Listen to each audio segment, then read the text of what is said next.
Well, we have the editor of the Dead Mountain Echo here. Hope he's not gonna be suing us for you. Yeah, sorry. Any thoughts, counselors?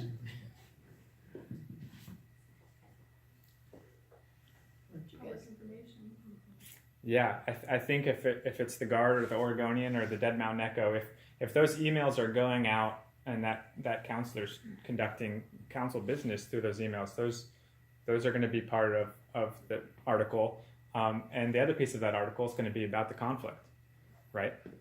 About we're getting a financial benefit of a position for a family member, and further, we probably have issues of directing a city administrator, right? The council specifically alone directing the city administrator, reaching out to other city employees as the counselor, right? You're sending out emails to individual employees through your email is going to be seen a certain kind of way. So we have a conflict issue. We have someone angling for a family member to get a benefit, and it's going to be an embarrassing story probably. So what if you took out the Dead Mountain Echo piece, and this didn't have to do with emails? This had to do with people talking. So counselors, local attorney thinks her husband would be ideal fit for the municipal judge, and on numerous occasions lobbies the city administrator verbally. Yeah. At the same time, she verbally talks to the current municipal court staff and informs them verbally how wonderful her husband is and all that stuff. Now that takes it out of the realm of a journalistic story and being asked for documentation into, is that ethical? But we still have the issue of directing a city administrator, one council member directing a city administrator by herself or by himself. And we have the issue of using your position as a potential conflict, probably an actual conflict here, to try to get a financial gain for a family member in getting a position. Okay. It's still okay, kind of like the last example, if the council's considering a new judge, and my friend Frank Segura's contract's terminated, then a council member could step down from their seat, come give a talk while we're considering other candidates about why their husband would be a great fit. No issues there. It's using the role that you have, your official role, to try to gain a benefit. I want to add one thing on the emails. Sometimes you're given an account by the city to use, and that's fine.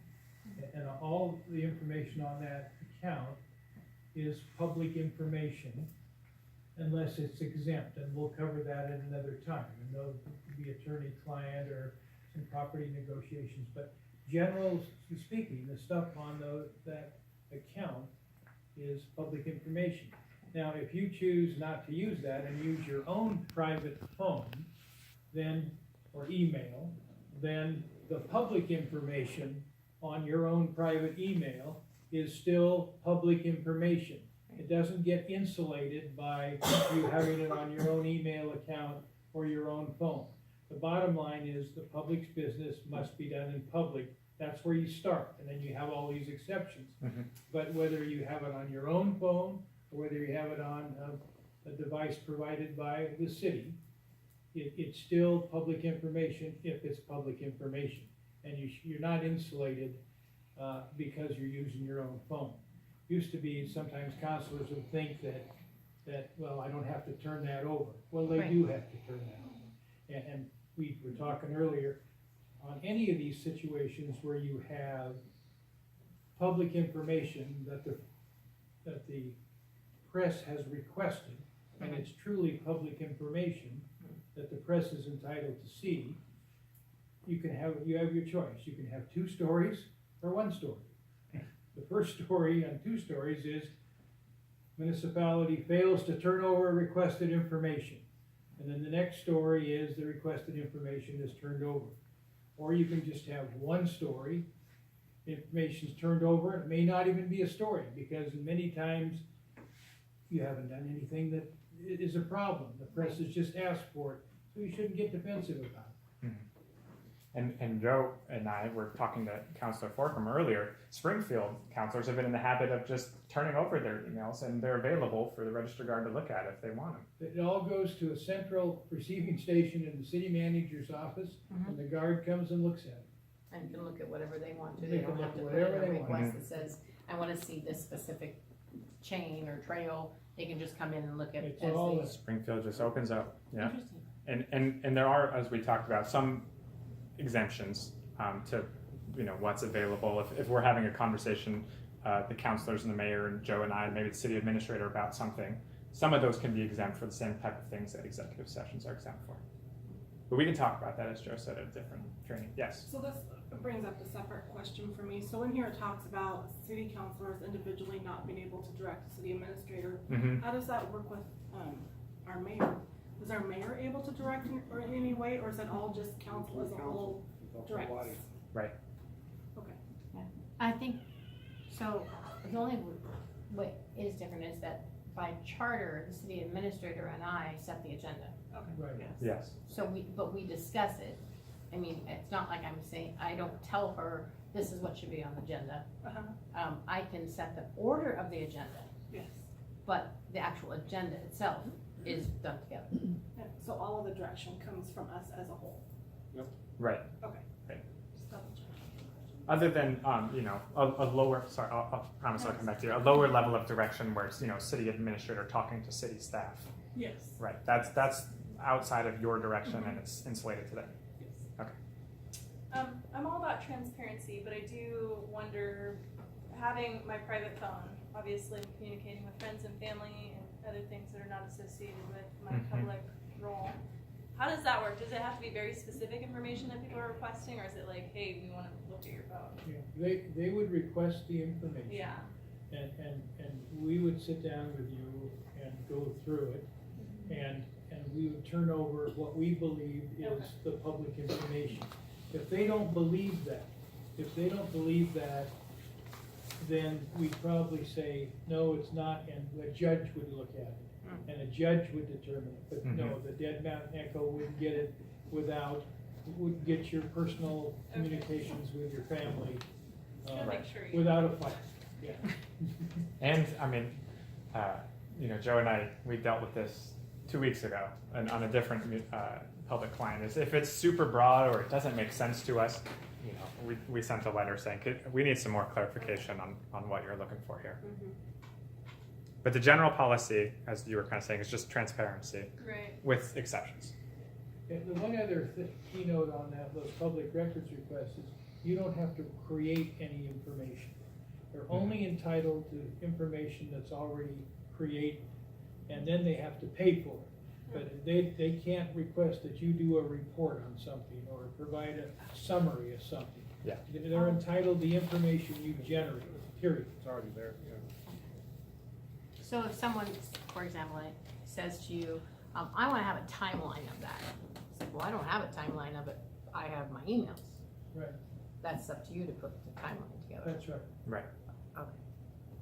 And this would probably be a collaborative process where we Right. would talk about, do we want to give them all of the emails? Do we want to say that we don't have a timeline, but we have some emails, and if you're more specific, we can provide some to you? Okay. I think when you have a public records request, it's probably best practice to make sure you're trying to be helpful, Yeah, right? right. You're not trying to put Absolutely. up a wall. You want to be helpful, but it's making sure you understand the request and you're providing what you can. So that's my last hypothetical. Any other general questions?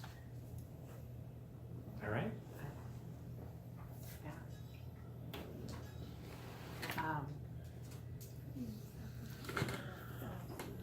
It is.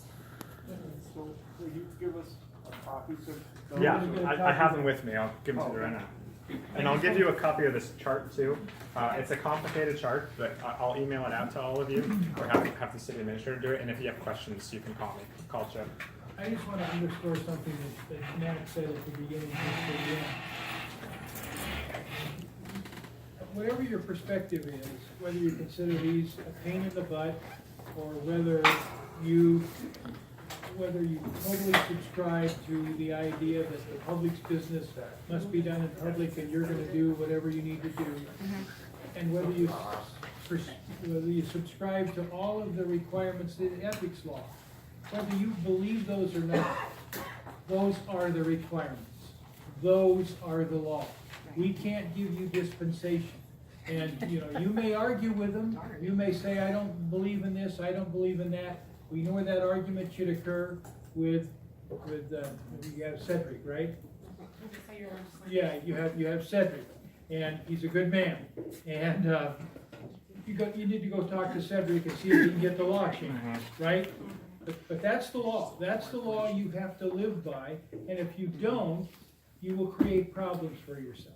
You will create problems, and you'll spend time on lots of things that will lead you away from taking care of Oak Ridge. So I have a question. So if we violate any of these laws, knowingly violate them and decisions come out of council, what kind of, accountability does that have for the city as a whole? There's no accountability as a city as a whole, from my perspective. I don't know, we could look at that, but there is a fine that's levied against the personal ethics of the counselor or the public official. This could be any public official, any public employee. You have a city engineer that's using his or her information relating to location of property, or requiring laborers to come home and work at his or her house, you know, the traditional old kind of stuff, or taking city tools home, using them. Those kinds of things are all the kinds of things that people may get exercised about and call the Ethics Commission. And I can tell you from people I've known, you don't want to see your name on the front page of the Register Guard or the Dead Mountain Echo for an ethics violation. You just have to think about looking at the law and doing what it says, because that's what's required. So one of the things I have a question about is we don't have, that I really know of, in writing, something from council or from mayor or in our charter that says how do we use our attorneys? What is the way in which council, mayor, administration uses our attorneys? Do municipalities typically have rules about that, or is that something that is just, you just fly by the seat of your pants? They generally have either some general policies or unwritten policies that they're comfortable with. Some of it relates to financial. Right. Some of it relates to financial. Some cities have a requirement that before anyone can call an attorney, they have to have sign off. Mm-hmm. And also each department has a budget for attorneys, and that's the way it works. Right. Others have situations where they like to have attorneys involved kind of at the front end, because you save dollars sometimes. Mm-hmm. We subscribe, our firm subscribes to the idea that, one, there are many ways to do things. Attorneys don't have all the answers. And there are ways that we can help you save dollars. Mm-hmm. But sometimes we need to do that, we need to know what's going on. We need to have better communication than I think that you've had in the past. And I don't know whether that communication or lack of it rests with the city council or rested with the attorneys involved. It's an excellent firm that we're replacing, and we acknowledge that. But sometimes, you give people advice and they don't like the advice and fire you. That's their right. That's their right. So historically, this council, Oak Ridge Council, not this council, has always directed questions from council through either mayor or the city administrator, with the eye that way we wouldn't be asking the same questions if indeed it was because of a certain situation that was going on.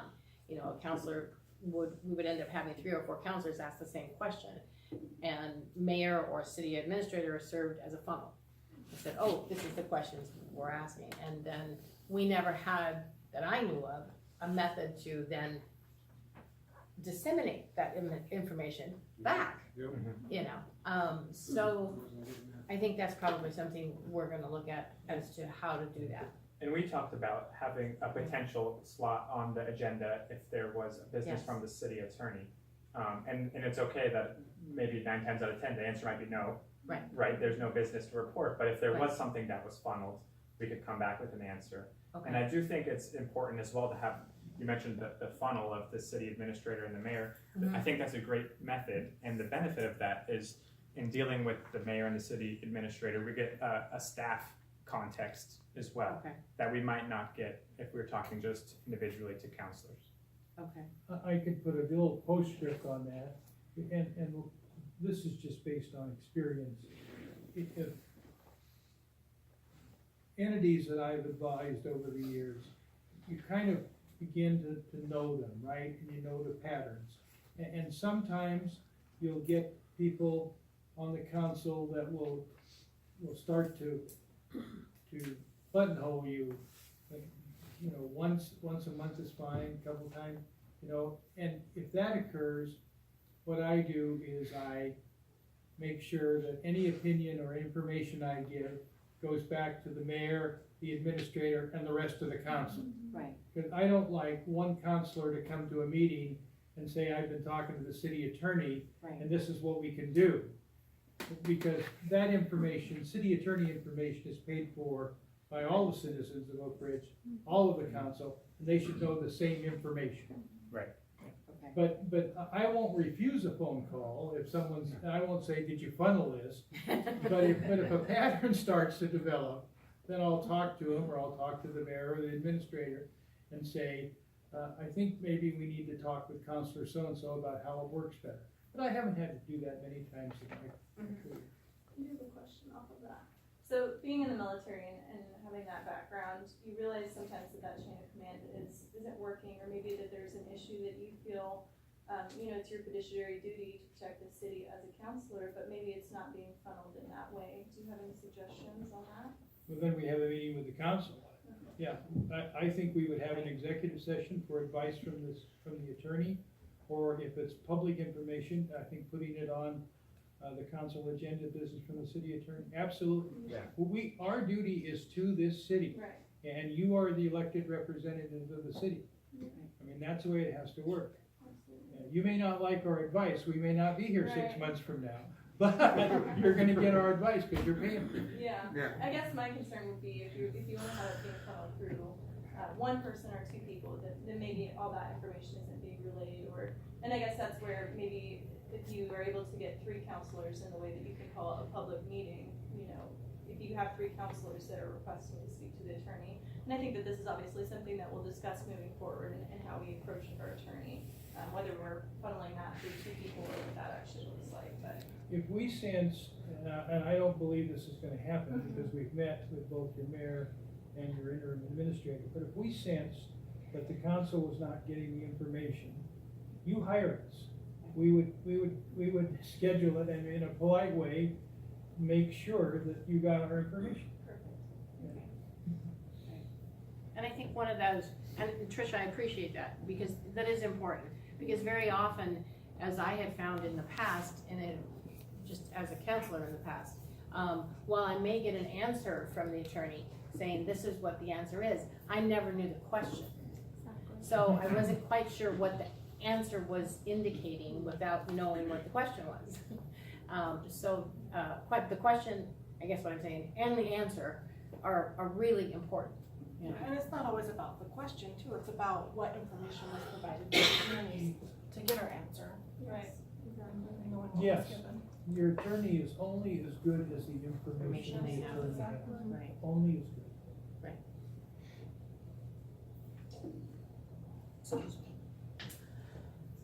Are there any other questions from council or anybody else on our staff? Does staff have any questions, since they're also city attorney? I'm not going to take any questions. So thank you very much. I appreciate you coming up. It's very helpful to hear from the horse's mouth, so to speak. And I've provided to everyone else just a short wrap up on some other, more detail on some other issues that could come up. But this isn't exhaustive of everything you guys have to worry about. It's just some quick hitters. Okay, well, thank you very much, and we will see you next April 18th, Yes, and we'll have a memo ready. and we'll be up here. So, with that, meeting's adjourned.